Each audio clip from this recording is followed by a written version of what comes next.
இருக்கிறான். இதை உள்ளத்திலே ஒரு மனிதன் அறிந்தால், இதை உள்ளத்திலே ஒரு மனிதன் ஆழமாக பதிந்து விட்டால் போதும், அவனுடைய வாழ்வில் பாவம் என்பது தொடராது.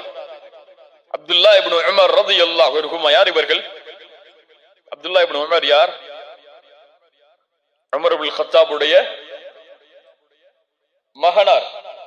அப்துல்லா இப்னு உமர் அவர்கள் மக்காவுடைய ஒரு மலையின் அருகிலே நடந்து செல்கிறார்கள்.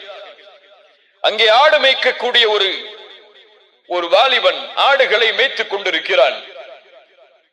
அவரை பார்த்து அப்துல்லா இப்னு உமர் அவர்கள் கேட்டார்கள், வாலிபா, இந்த ஆடு யாருடையது? அந்த வாலிபன் சொன்னான், இந்த ஆடு என்னுடைய எஜமானருடையது. அப்படியா, ஒரு ஆட்டை எனக்கு விற்றுவிடு, உன் எஜமானிடத்திலே சென்று ஆடுகளை ஓனாய் தின்று விட்டது என்று கூறிவிடு என்று. அந்த மனிதன், அந்த வாலிபன் திரும்ப சென்றான். அப்துல்லா இப்னு உமர் அவர்களுக்கு எந்த பதிலும் சொல்லாமல் அழைத்து கேட்டார்கள், வாலிபா, பதில் சொல்லி செல்.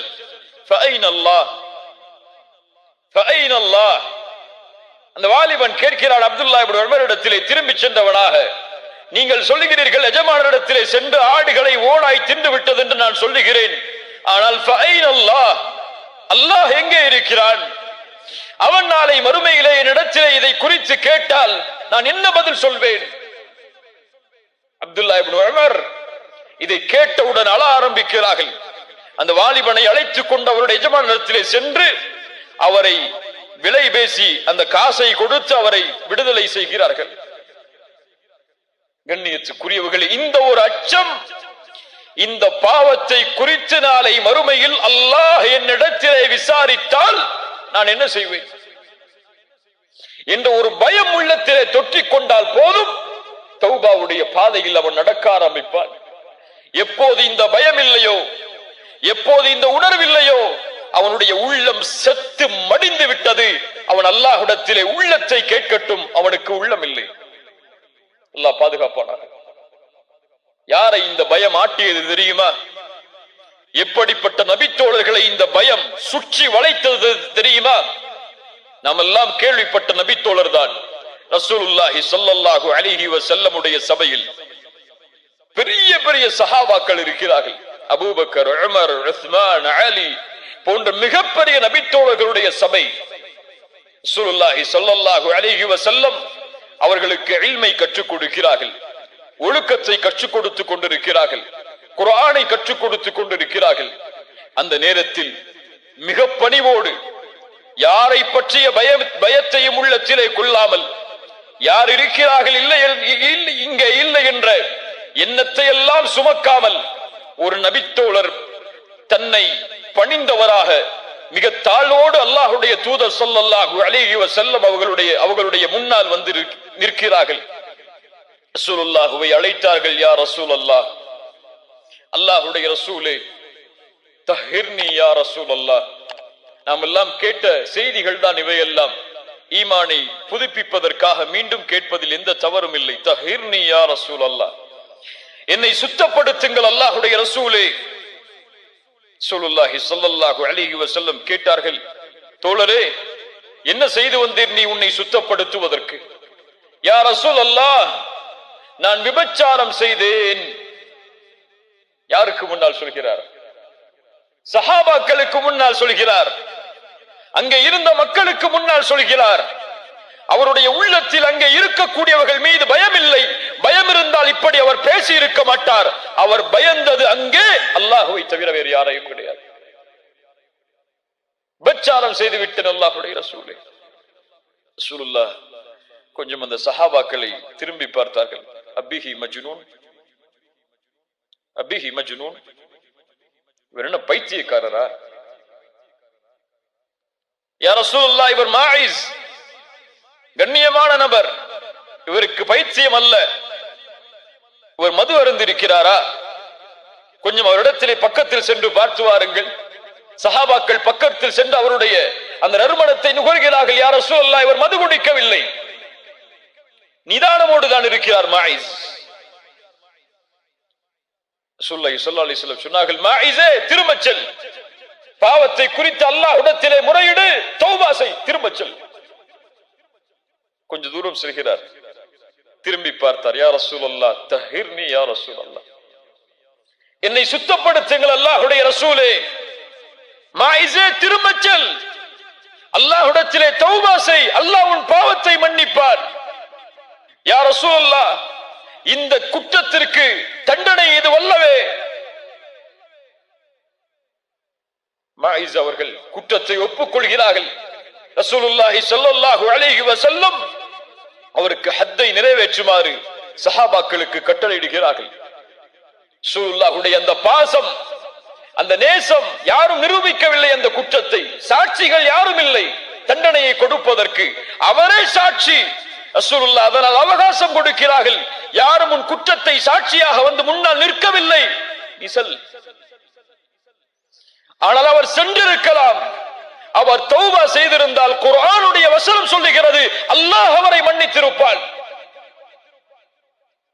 ஆனால் அவருடைய உள்ளத்தில் இருந்த பயம், இந்த உலகத்தில் நான் தப்பிக்கலாம், நாளை மறுமை என்ற ஒரு நாள் வந்தால் அல்லாஹ் ரப்புல் ஆலமீன் என்னை கை நீட்டி அல்லாஹ் விசாரித்தால் அந்த நேரத்தில் நான் என்ன செய்வேன் என்ற ஒரு பயம் அவருடைய உள்ளத்தை நடுங்க வைத்தது. கண்ணியத்துக்குரியவர்களே, ரசூலுல்லாஹ் தண்டனையை கொடுக்க சொல்கிறார்கள். சஹாபாக்கள் கல்களை எறிகிறார்கள். அவருக்கு தண்டனை கொடுக்கப்படுகிறது. தாங்க முடியாமல் மாயிஸ் ஓடுகிறார். ரசூலுல்லாஹி ஸல்லல்லாஹு அலைஹி வஸல்லம் அவரை பிடித்து வருகிறார்கள் நபித்தோழர்கள் தண்டனையை கொடுப்பதற்காக. ரசூலுல்லாஹ் சொன்னார்கள், அவரை நீங்கள் விட்டிருக்கலாமே, அவர் சென்று தௌபா செய்திருந்தால் அல்லாஹ் மன்னித்திருப்பானே. அவருடைய ஆடை கொஞ்சம் விலகுகிறது. அந்த தண்டனையை கொடுக்கும் பொழுது ரசூலுல்லாஹி ஸல்லல்லாஹு அலைஹி வஸல்லம் சொன்னார்கள், அவரை நீங்கள் மறைத்திருக்கலாமே. மாயிஸ் தண்டனை கொடுக்கப்பட்டு அவருடைய ஜனாசா கொண்டு வரப்படுகிறது. அப்போது அந்த சபையில் இருந்த 2 நபித்தோழர்கள் சொல்கிறார்கள், இவரைத்தான் அல்லாஹ் மறைத்தானே, இவருடைய பாவத்தை தான் அல்லாஹ் மறைத்து விட்டானே, இவர் நினைத்திருந்தால் சென்றிருக்கலாமே. ஆனால் ஒரு மிருகத்துடைய வர்ணனையை சொல்லி அந்த மிருகம் இறப்பதை போன்று இவர் இறக்கிறாரே என்று பேசுகிறார்கள் 2 நபித்தோழர்கள். ஸல்லல்லாஹு அலைஹி வஸல்லம் அவர்கள் எதுவும் சொல்லவில்லை. அந்த நேரத்தில் கொஞ்ச தூரம் ரசூலுல்லாஹ் நடக்கிறார்கள். அந்த ஜனாசாவை அடக்கம் செய்துவிட்டு செல்லக்கூடிய வழியில் ஒரு கழுதை இறந்து அழுகி போன மாமிசம் கிடக்கிறது. ரசூலுல்லாஹி ஸல்லல்லாஹு அலைஹி வஸல்லம் கேட்டார்கள், மாயிஸை பற்றி பேசிய அந்த 2 நபித்தோழர்கள் யார்? முன்னால் கொண்டு வரப்பட்டார்கள். ரசூலுல்லாஹி ஸல்லல்லாஹு அலைஹி வஸல்லம் சொன்னார்கள், நீங்கள் கீழே இறங்கி அந்த மாமிசத்தை சாப்பிடுங்கள் என்று. யா ரசூலுல்லாஹ், இதை எப்படி சாப்பிடுவது? உங்கள் சகோதரனின் மாமிசத்தை நீங்கள் சாப்பிட்டதை விட இது மேலான. அல்லாஹு அக்பர். என்ன தீன் இது? ஒரு விபச்சாரம் செய்யப்பட்ட குற்றம் நிரூபிக்கப்பட்டவருடைய கண்ணியம் கூட பாழாக கூடாது. அது பாழாகாமல் ஒரு நபி அந்த கண்ணியத்தை பாதுகாக்கிறார்கள் என்றால் இந்த சமூகத்துடைய நிலைமை எங்கே முஃமின்களின் கண்ணியம் பாதுகாக்கப்படுகிறது? எங்கே முஃமின்களின் கண்ணியத்தை பிற முஃமின்கள் பாதுகாக்கக்கூடிய சூழ்நிலை இந்த உலகத்திலே இருக்கிறது? ரசூலுல்லாஹி ஸல்லல்லாஹு அலைஹி வஸல்லம் எதனுடைய கண்ணியத்தை எல்லாம் பாதுகாத்திருக்கிறார்கள் தெரியுமா? ஹுதைபியா உடன்படிக்கைக்கு ரசூலுல்லாஹி ஸல்லல்லாஹு அலைஹி வஸல்லம் தன்னுடைய வாகனத்தில் பயணித்து வருகிறார்கள். ரசூலுல்லாஹ்வுடைய வாகனத்தின் பேர் என்ன? பேர் என்ன? ரசூலுல்லாஹ்வுடைய ஒட்டகத்துடைய பேர் என்ன? கஸ்வா. ஹுதைபியாவுடைய இடம் வரும் பொழுது அந்த கஸ்வா கொஞ்சம் திமிரு கொள்கிறது, கொஞ்சம் அடம் பிடிக்கிறது. சஹாபாக்கள் சொன்னார்கள், கஸ்வா திமிரு கொள்கிறது, கஸ்வா திமிரு கொள்கிறது, முரண்பிடிக்கிறது. ரசூலுல்லாஹி ஸல்லல்லாஹு அலைஹி வஸல்லம் உடனடியாக சொன்னார்கள், கஸ்வா திமிரு பிடிக்காது, அது அதனுடைய குணமும் அல்ல. அஸ்ஹாபுல் ஃபீலை தடுத்தவன் இதையும் தடுத்திருக்கிறான். ஒரு ஒட்டகத்துடைய கண்ணியம் அங்கே குறையும் பொழுது அதையும் முஹம்மது ரசூலுல்லாஹ் ஸல்லல்லாஹு அலைஹி வஸல்லம் அவர்கள் பாதுகாக்கிறார்கள் என்றால் நாம் இன்னொரு முஃமினுடைய கண்ணியத்தை எப்படி பாதுகாக்க வேண்டும்? இதே போல் இந்த நிகழ்வுக்கு பிறகு காமிதியா இந்த குலத்துடைய ஒரு பெண்மணி ரசூலுல்லாஹ்வை நோக்கி ஓடி வருகிறார்கள். யா ரசூலல்லாஹ், என்னையும் சுத்தப்படுத்துங்கள். ரசூலுல்லாஹ் திரும்பிக் கொள்கிறார்கள். யா ரசூலுல்லாஹ், என்னையும் சுத்தப்படுத்துங்கள். திரும்பிக் கொள்கிறார்கள். யா ரசூலுல்லாஹ், சுத்தப்படுத்தி ஆக வேண்டும். மாஇஸை விரட்டியதை போன்று என்னையும் விரட்டி விடாதீர்கள். ஒரு பெண் நபித்தோழர்களுக்கு மத்தியில் வந்து இப்படிப்பட்ட ஒரு குற்றத்தை ஒப்புக்கொள்கிறார்கள் என்றால் அவர்களுடைய உள்ளத்தில் இருந்த ஈமானை எல்லாம் எப்படி வர்ணிப்பது? ஸல்லல்லாஹு அலைஹி வஸல்லம் கேட்டார்கள், பெண்ணே, இதற்கு சாட்சி யார்? இந்த பெண் சொன்னார்கள், யா ரசூலல்லாஹ், என்னுடைய கற்பம், இதுதான் அதனுடைய சாட்சி. ஸல்லல்லாஹு அலைஹி வஸல்லம் சொன்னார்கள், வமா அர்ஸல்னாக இல்லா ரஹ்மத்தல் லில் ஆலமீன். நீ சென்று இந்த குழந்தையை பெற்றெடுத்ததற்கு பிறகு வா. எத்தனை மாதம்? எத்தனை மாதம் குழந்தை பெற்றெடுப்பதற்கு? 10 மாதம். 10 மாத அவகாசம். அந்த பெண் அல்லாஹ்விடத்திலே திரும்பி தௌபா செய்திருப்பார்கள், அல்லாஹ் மன்னித்திருப்பான் இன்ஷா அல்லாஹ். அது ரசூலுல்லாஹ் பின்னால் சொல்கிறார்கள். ஆனால் 10 மாதத்திற்கு பிறகு எந்த கண்காணிப்போடும் அனுப்பப்படாத அந்த பெண் மீண்டும் திரும்பி வருகிறார்கள். யா ரசூலுல்லாஹ், சுத்தப்படுத்துங்கள். கையில் இதோ குழந்தை பெற்றெடுத்து விட்டேன். ரசூலுல்லாஹ் சொன்னார்கள், இந்த குழந்தைக்கு யார் உணவு கொடுப்பது? நீ சென்று இந்த குழந்தைக்கு உணவை கொடுத்து பால்குடி மறக்கடிக்கப்பட்டதற்கு பிறகு வா. பால்குடி மறக்கடிப்பு எத்தனை ஆண்டுகள் இஸ்லாமில்? 2 ஆண்டுகள். அல்லாஹு அக்பர். நேற்று செய்த பாவம் என்ன என்று கூட இன்று எனக்கு ஞாபகம் இல்லை. இந்த வாரத்தில் என்ன பாவம் செய்தேன் அல்லாஹ்விற்கு மாற்றமாக என்று கூட என்னுடைய உள்ளத்தில் நினைவில்லை. ஆனால் புத்தகத்தில் பதியப்பட்டு இன்னும் மன்னிக்கப்படாமல் இருக்கிறது. அல்லாஹ் பாதுகாப்பானாக.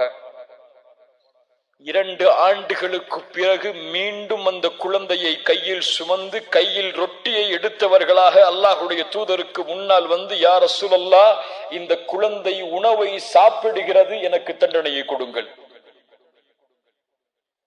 ரசூலுல்லாஹ் சொன்னார்கள், அந்த சஹாபி அழைத்து, இந்த குழந்தையை நீங்கள் பொறுப்பெடுத்துக் கொள்ளுங்கள் என்று கூறி அந்த பெண்ணுக்கு தண்டனை கொடுப்பதற்காக நிறுத்தப்படுகிறார்கள். சஹாபாக்கள் அந்த பெண்ணை தண்டனையை கொடுப்பதற்காக கல்லால் எறிகிறார்கள். அல்லாஹு அக்பர். அந்த பெண் இறந்து விடுகிறார்கள். ரசூலுல்லாஹி ஸல்லல்லாஹு அலைஹி வஸல்லம் அந்த பெண்ணுடைய ஜனாசாவிற்கு தொழுகை நடத்துவதற்காக முன்னால் செல்கிறார்கள்.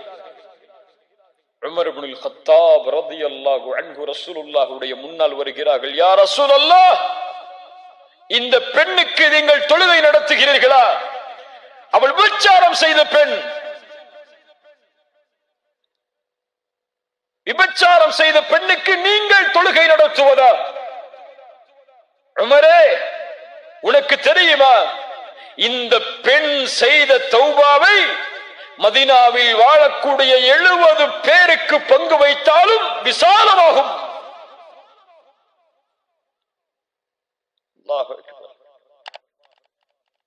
இப்படிப்பட்ட பெண்ணை பார்த்தா இப்படி சொல்கிறாய்?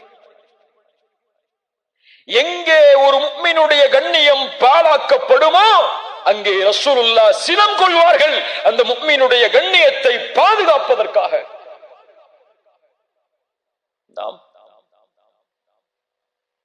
அவர்கள் விபச்சார குற்றம் செய்திருந்தாலும் அவனும் முஃமின் தான், அவனுடைய கண்ணியமும் பாதுகாக்கப்பட வேண்டும் என்று முஹம்மது ரசூலுல்லாஹ் ஸல்லல்லாஹு அலைஹி வஸல்லம் விரும்பினார்கள். அவர்களை பின்பற்றக்கூடிய நாம் இன்னும் விரும்பவில்லை. எப்படி? அல்லாஹ் பாதுகாப்பானாக. கண்ணியத்துக்குரியவர்களே,